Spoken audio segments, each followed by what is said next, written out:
Lisa, your mental wellness app is finally live. That's a big milestone. Thank you, Sana. It's been a long journey. I always wanted to build something that helps people care for their mental health. This must have taken more than just passion. How did you plan financially?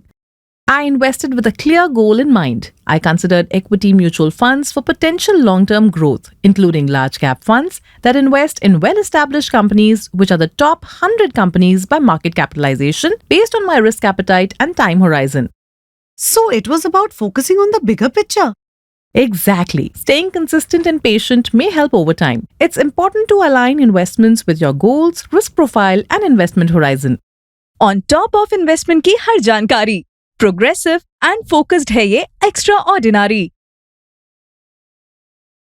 An investor education and awareness initiative of Nippon India Mutual Fund. Mutual fund investments are subject to market risks. Read all scheme-related documents carefully.